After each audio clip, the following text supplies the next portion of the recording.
अभी 5 वर्ष की अवस्था थी, मुझे देश काल का कुछ ज्ञान नहीं था। एक दिन मुझे सूचना मिली कि मेरी माँ गौ दूहने के लिए घर से बाहर निकली थी। रास्ते में काले सर्प ने डस लिया। अब सर्प का क्या दोष, पैर छू गया होगा, काल की प्रेरणा, उसने डस लिया। माँ पधारी, मैंने सोचा महामंगल हो गया। ये लो, मैं तुम्हें अपने पूर्व चरित्र को बताता हूँ देवर्षि नारद। ये पिछले कल्प की बात, युग की नहीं, कल्प की बात। मुझे तीनों काल का ज्ञान है। मैं वेदवादी ब्राह्मणों की एक दासी का लड़का था। ये पहले बहुत सुंदर गंधर्व थे, उपबर्हण, जो देवर्षि नारद जी अपनी कथा सुना रहे कि मैं पूर्व जन्म में दासी पुत्र था, उसके पहले उपबर्हण नाम के गंधर्व थे और बहुत ही सुंदर। इनको इतना सब पसंद करते थे, चाहे कोई भी हो, कि इनका दर्शन करना, इनसे संभाषण करना। चित्ररथ गंधर्व ने 50 दिव्य सुंदर अपनी पुत्रियों को, उपबर्हण को ब्याहा था, बड़े ही सुंदर। एक बार ब्रह्मा जी ने भी इनको अपनी सभा में गाने के लिए बुलाया,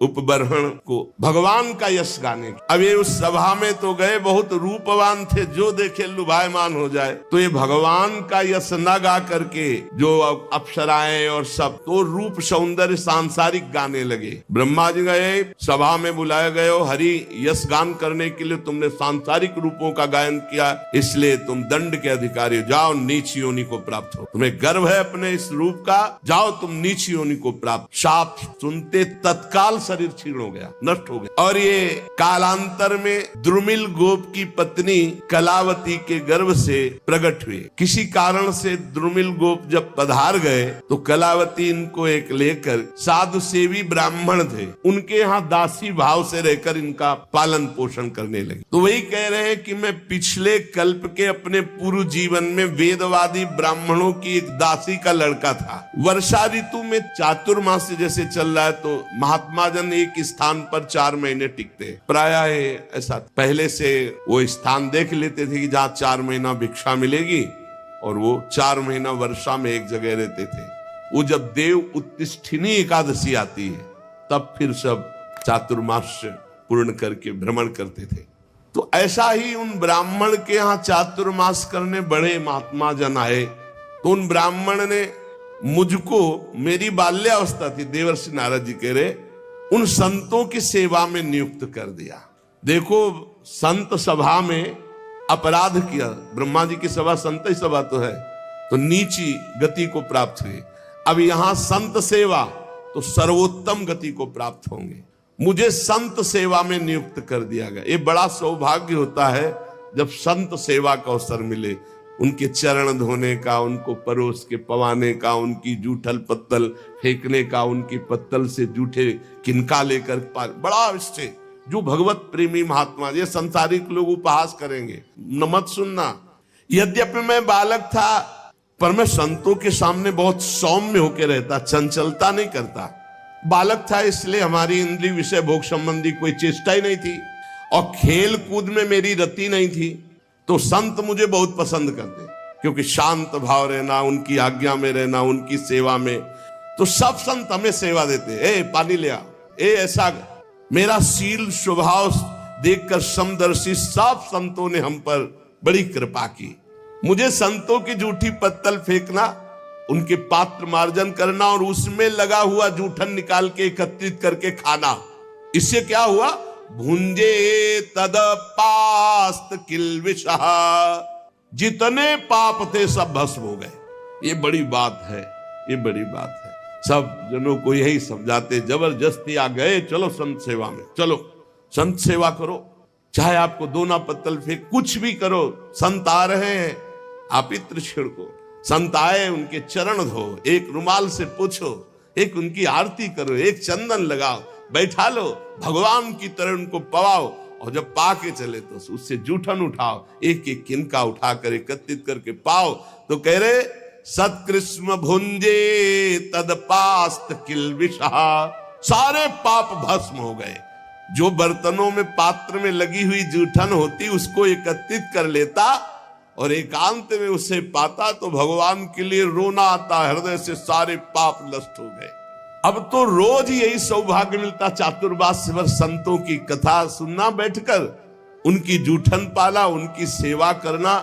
तो मेरी भगवान श्री हरि में अपार रुचि हो गई। रुचि, पूरा जीवन व्यतीत हो जाता है। उद्देश्य श्री भगवान भले हो, लेकिन रुचि भोग रहती है, रुचि संसार रहती है। रुचि भगवान में हो गई। ये संतों का जूठन, संतों के वचनामृत श्रवण का। प्यारे व्यास जी, संतों के संग में जब भगवान की लीला कथा होती तो मैं एकाग्रता पूर्वक सुनता और रोता, क्योंकि हृदय पवित्र हो रहा है। मेरी भगवान में अपार प्रीति होने लगी, भगवान में रुचि। महात्माओं की सेवा से मेरी बुद्धि भगवान में अचल हो गई। ये बहुत बड़ी बात, बुद्धि का भगवान में अचल हो जाना। अब उस बुद्धि में शुद्ध ज्ञान जागृत हुआ। बालक ही है अभी, ये संपूर्ण संसार असत है, ये ब्रह्म स्वरूप में कल्पित है, ये सत्य नहीं है। मैं ऐसा देखने लगा। ये बहुत ऊंची स्थिति। इस प्रकार शरद और वर्षा, इन दो ऋतुओं में तीनों समय महात्माओं का चरण धोना, महात्माओं की जूठन पाना, महात्माओं के वस्त्र धोना, उनके पास बैठकर भगवान की चर्चा सुनना, मेरे चित्त से रजोगुण तमोगुण का पूरा नाश और विशुद्ध त्रिगुणातीत भक्ति का प्रादुर्भाव हो गया। तस्यैवं मेनुरक्तस्य प्रसितस्य हतैन सहा श्रद्धानस्य बालस्य दान्तस्यानुचरस्य च। मेरा संतों में बड़ा अनुराग हो गया, बड़ी प्रीति हो गई। मैं विनय पूर्वक संतों से यदि कुछ लेना है तो दैन्य, जैसे भगवान को दैन्य प्रिय से संतों, मैं विनय पूर्वक बर्ताव करता। संत जन मेरी श्रद्धा, मेरा संयम, मेरी विनम्रता, आज्ञाकारिता, ये देख करके बहुत प्रसन्न हुए। जब जाने का समय हुआ तो मैं सब संतों के चरणों में लौटकर रोया कि अब कैसे जीऊंगा। 4 महीने आपका सानिध्य, चरणामृत, वचनामृत, उच्छिष्टामृत, उनमें से जो एक महापुरुष थे वे एकांत ले गए और उन्होंने भगवान के गुरुहितम ज्ञान का हमें उपदेश किया, जिसका उपदेश आगे भगवान ने उद्धव जी को किया है 11 स्कंद में। भगवान श्री कृष्ण के माया के प्रभाव को मैं जान गया। अब तो कुछ अच्छा नहीं लगा। कैसे भगवान मिले, कैसे भगवान का दर्शन। सत्य संकल्प व्यास जी पुरुषोत्तम भगवान श्री कृष्ण के प्रति समस्त कर्मों को समर्पित कर देने से और निरंतर भगवान की स्मृति से तीनों तापों का नाश करने वाला शुद्ध ज्ञान प्रकट हो जाता है। वो मेरे हृदय में प्रकट हो गया। अब तो जन्म मृत्यु चक्र में डालने वाली माया का मेरे ऊपर कोई प्रभाव नहीं। बड़ी प्रसन्नता हृदय में, पराभक्ति का प्रादुर्भाव। अब प्रभु का नाम गुण स्मरण बस यही चल पड़ा। प्रभु का नाम जप रहे, प्रभु की लीला गायन कर रहे, प्रभु का स्मरण कर रहे। कभी कभी एकांत में, हे प्रभु मैं आपको नमस्कार करता हूं, हे प्राणाधार आपका कैसे साक्षात्कार होगा, ऐसे प्रार्थना करता। अब मुझे संतों की कृपा से ब्रह्म ज्ञान और पराभक्ति भाव रूपा दोनों का परिचय प्राप्त हो गया था। व्यास जी ने कहा, नारद जी जब वो ज्ञानोपदेश देने वाले महात्मा जन चले गए तब फिर आपने क्या किया? उस समय आपकी अवस्था तो बहुत छोटी थी, फिर आपने अंतिम समय शरीर कैसे परित्याग किया? तो आप इस समय पूरी याद रखे हुए हैं। काल तो सब स्मृति का नाश कर देता है। आपको पूर्व कल्प की स्मृति कैसे? पीछे युग की नहीं, पूर्व कल्प की। देवर्षि नारद जी ने कहा, जब मुझे ज्ञान देने वाले महात्मागण चले गए तो मैं भगवान का नाम जब, भगवान का ध्यान, भगवान का स्मरण करते हुए, बहुत छोटी अवस्था थी, समय व्यतीत कर रहा था। मैं अपनी माँ का इकलौता लड़का था, वो मुझे बहुत प्यार करती थी। ये मुझे पच नहीं रहा था, ये मुझे पच नहीं रहा था कि माँ मुझे प्यार कर रही। मैं ही उसका सहारा था, इकलौता लड़का। मैंने भगवान से प्रार्थना की, प्रभु माँ के स्नेह पास से मुझे मुक्त करो। देखो, जननी जनक बंध सुत दारा, तन धन धाम सुहृद परिवारा, सबकी ममता ताग बटोरी, मम पद मनई बांध बरडोरी। मेरी योग क्षेम की चिंता माँ बहुत करती, हर समय खाया कि नहीं खाया, ऐसा वैसा, और ये मुझे बहुत अखरता क्योंकि मेरे ध्यान में विक्षेप पड़ता। कठपुतली जैसे नचाने वाले की इच्छा के अनुसार नाचती है। भगवान व्यासदेव जी से देवर्षि नारद जी कहते, संसार चक्र जिनसे चलता है वो ईश्वरों के ईश्वर भगवान श्री कृष्ण। मैंने भी सोचा भगवान का जब विधान कोई होगा तभी मुक्त हो पाऊंगा। अभी 5 वर्ष की अवस्था थी, मुझे देश काल का कुछ ज्ञान नहीं था। एक दिन मुझे सूचना मिली कि मेरी माँ गौ दूहने के लिए घर से बाहर निकली थी। रास्ते में काले सर्प ने डस लिया। अब सर्प का क्या दोष, पैर छू गया होगा, काल की प्रेरणा, उसने डस लिया। माँ पधारी, मैंने सोचा महामंगल हो गया। ये लो, यह है भक्तों का हृदय। महामंगल में जोई जोई प्यारो करे सोई मोहि भावे। अब तो कोई रोक टोक नहीं ना, कोई प्यार कर। भक्तों को डर किससे लगता है जानते हो? नफरत करने वालों से नहीं, प्यार करने वालों से। जो भगवान के प्रेमी जन होते हैं वो अपमान, तिरस्कार, निंदा करने वालों से कभी डरते नहीं, लेकिन प्यार करने वाले से डरते हैं। श्रद्धावान जो हो, कहीं हमारी चित्त वृत्ति इधर न चली जाए। नारद जी ने कहा महामंगल, महामंगल बड़ा अनुग्रह है, और चल पड़े उत्तर दिशा की ओर। बस चलते ही गए। नगर, गांव, देश, खाने, खेड़े, नदी, इन सबको पार करते हुए आगे देखा बड़ा शीतल जल, जो जलाशय विशाल है, कमल खिले हुए हैं, पक्षी कुहुक रहे, भौरे मड़रा रहे। बालक 5 वर्ष का अकेला ही इतना लंबा मार्ग तय करके, नरकट, बांस, सेठा, कुश, कीचक, ऐसे जंगल में, वहां सांप, उल्लू, सियार, भयंकर जीवों का घर। पर मुझे भय नहीं लगा, क्योंकि मैंने जान लिया था कि वही होगा जो श्री कृष्ण रचे हैं। मुझे जोर से प्यास लगी थी, बालक था ही, इंद्रियां शिथिल हो गई थी, भूखा भी था। अब उस बढ़िया सरोवर में स्नान किया और जल पान किया, थकावट मिट गई। पास में देखा विशाल एक पीपल का वृक्ष था, वहीं जाकर आसन लगाया और बैठ गया। भयावह जंगल, पर जैसा संत महात्माओं ने मुझे बताया था भगवान का स्वरूप, वैसे ही मन ध्यान करने लगा। एकांत, भक्ति भाव, वशीकृत चित्त द्वारा जे भी आर्त भाव से भगवान को पुकारा, मेरे नेत्रों में आंसू, शरीर में रोमांच और भाव में भगवान प्रकट हो गए। भगवान ये व्यास जी उस समय, मुझे कैसे तुम्हें बतावें जो आनंद प्रकट हुआ भगवान के प्रकट होने पर। रोम रोम पुलकित हो गया, हृदय शीतल शांत हो गया, आनंद की बाढ़ आ गई, और मुझे तनिक भी ध्यान नहीं रहा मैं कौन हूं, कहां हूं, कैसा हूं। भगवान का ऐसा सुंदर रूप, मेरा मन लुभायमान हो गया। बस अभी आनंद ले ही रहा था कि सहसा रूप अंतर ध्यान हो गया। अब तो आसन से उठ खड़ा हुआ, विकल हो गया, चिल्ला चिल्ला कर रोने लगा। बहुत बार आसन लगाया, ध्यान धरने की चेष्टा की, पर वो रूप नहीं आया। बार बार विकल होकर भगवान को पुकारा, अब इस रूप के बिना मैं जी नहीं सकता। अतृप्त हो गया, अशांति बढ़ गई, कैसे प्रभु का रूप अब दोबारा देखे। वन में भटकने लगा तो आकाशवाणी हुई, खेद है, इस जन्म में अब तुम दोबारा दर्शन नहीं कर सकते। अध कचरे योगी को मेरा दर्शन असंभव। ये मैंने तुम्हारा चित्त लुभायमान करने के लिए अपनी तरफ से दर्शन दिया है। ऐ निष्पाप बालक, तुम बस इसी रूप का ध्यान करते हुए निरंतर मेरा नाम जप कर और शरीर की आयु पूरी होने का इंतजार कर। अब तुझे कोई वासना नहीं फंसा पाएगी। अल्पकाल में संत सेवा से तुम्हारी चित्तवृत्ति परम पवित्र हो गई, इसीलिए संत सेवा से प्रभावित होकर मैंने तुम्हें दर्शन दिया, ये तुम्हें लुभायमान करने के लिए।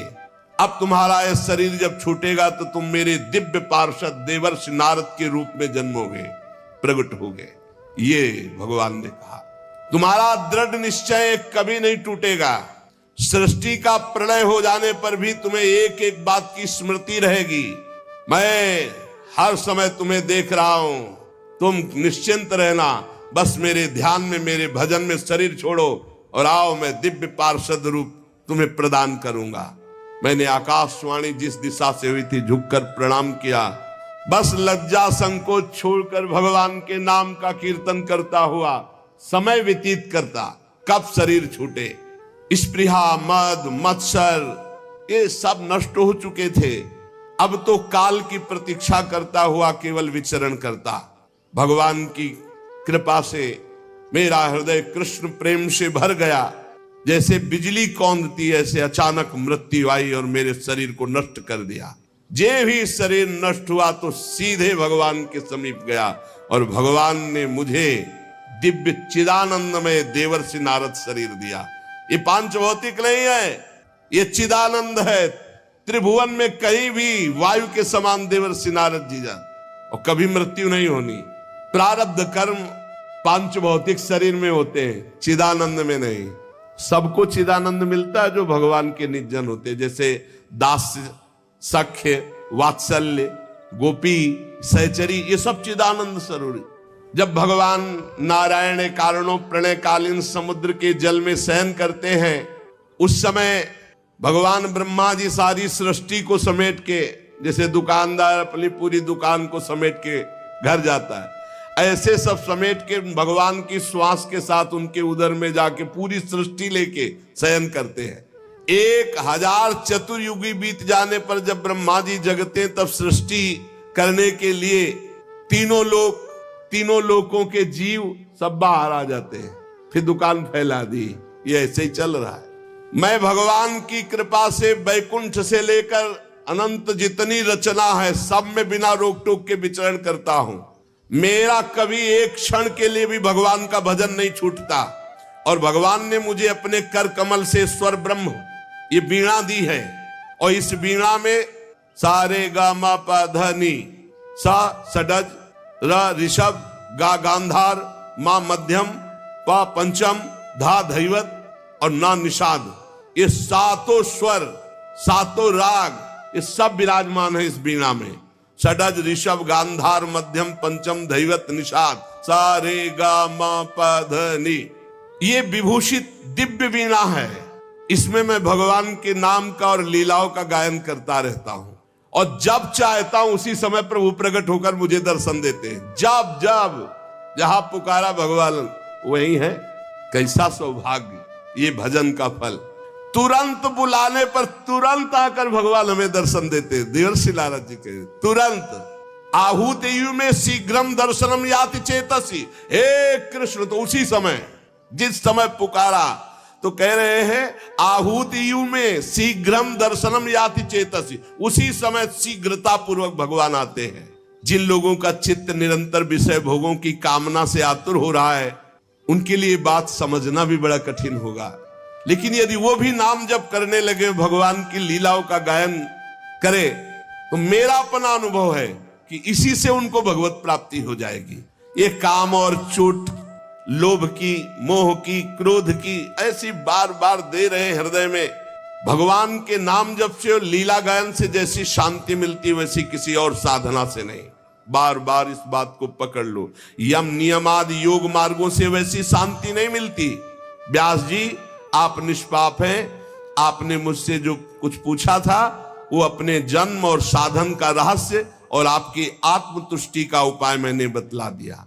श्री सूत जी कहते हैं, शौनकादि ऋषियों, देवर्षि नारद जी व्यास जी से इस प्रकार कहकर जाने की अनुमति ली, और वीणा में तान छेड़ते हुए, स्वच्छंद विचरण करते हुए भगवान का नाम गुण।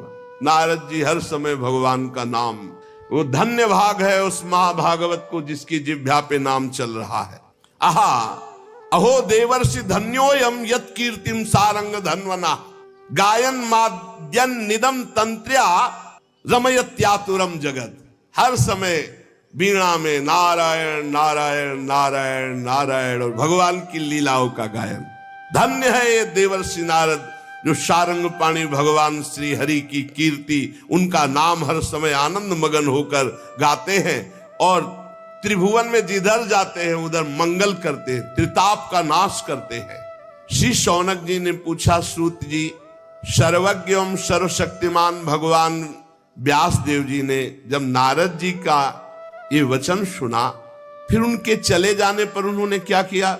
श्री सूत जी ने कहा, ब्रह्म नदी सरस्वती के पश्चिम तट पर शाम्याप्रास नामक एक आश्रम है। वहां ऋषियों के यज्ञ चलते ही रहते हैं। वहीं व्यास जी का अपना आश्रम है। उसके चारों ओर बेर का सुंदर वन है। उस आश्रम में बैठकर उन्होंने आचमन किया, बद्रीवन, और स्वयं अपने मन को समाहित किया। उन्होंने भक्ति योग के द्वारा अपने मन को पूर्णतया एकाग्र और निर्मल करके आदि पुरुष परमात्मा और उनके आश्रय में रहने वाली माया को देखा। जिस माया से मोहित होकर ये जीव तीनों गुणों से अतीत होने पर भी अपने को त्रिगुणात्मक मान लेता है और इस मान्यता के कारण भारी दुख भोगता है, जन्म मरण आदि। इस अनर्थों की शांति का साक्षात साधन है केवल भगवान का निरंतर चिंतन। पकड़ो, संपूर्ण माया से बचने का एकमात्र उपाय है निरंतर भगवान का भजन, निरंतर चिंतन। परंतु संसार के लोग इस बात को नहीं जानते हैं, यही कारण है कि उनकी दुर्गति होती है। बात पकड़ लो। इसीलिए बहुत सरल भावों से भगवान की महिमा, भगवान के सिद्धांत जिसमें भरे पड़े हैं, ऐसे श्रीमद् भागवत की संहिता की रचना की भगवान व्यास देव जी ने। इसके श्रवण मात्र से पुरुषोत्तम भगवान श्री कृष्ण के प्रति परम प्रेममयी भक्ति हो जाती है। जो निरंतर भगवान की भक्ति से हृदय भरा रहता है, उसका परिचय होता है कि निरंतर भगवत स्मरण परायण। भक्ति का क्या स्वरूप है? देवर्षि नारद जी ने बताया, तदर्पिता अखिलाचारिता तद स्मरणेन परम व्याकुलते। हर समय भगवान के स्मरण में इतना मगन है कि स्मरण छूटने का आभास मात्र हो जाए तो परम व्याकुल हो जाए, और हर आचरण भगवान को समर्पित। यही परम भक्ति योग है। जो ये भक्ति योग धारण करता है तो उसका शोक नष्ट हो जाता है, मोह नष्ट हो जाता है, भय नष्ट हो जाता है, विकार नष्ट हो जाते हैं, वो निर्विकार हो जाता है। इस महान भागवत संहिता को अपने प्रिय श्री सुखदेव जी को पढ़ा, क्योंकि यही अधिकारी दिखाई दिए भगवान व्यास देव जी। शौनक जी ने पूछा, सुखदेव जी तो अत्यंत निवृत्ति परायण है, वो आत्मा में रमण करते रहते हैं, उनको पढ़ने लिखने का ग्रंथ अभ्यास का कैसे भाव आ गया? 18,000 श्लोक पढ़े कैसे? वो तो अपने स्वरूप में रमण करते हैं। श्री सूत जी ने कहा, जो लोग वास्तविक ज्ञानी हैं, जिनकी अविद्या की गांठ खुल गई है, ऐसे आत्माराम पुरुष भी भगवान श्री कृष्ण की हेतु रहित भक्ति किया करते हैं, क्योंकि भगवान के गुण ही ऐसे हैं। भगवान के गुण बड़े बड़े सिद्ध आत्मारामों को भी आकर्षित कर लेते हैं। श्री सुखदेव जी तो भगवान के भक्तों के अत्यंत प्रिय और स्वयं भगवान वेद व्यास के पुत्र हैं। भगवान के गुणों ने उनके हृदय को अपनी ओर खींच लिया और वो विवश हो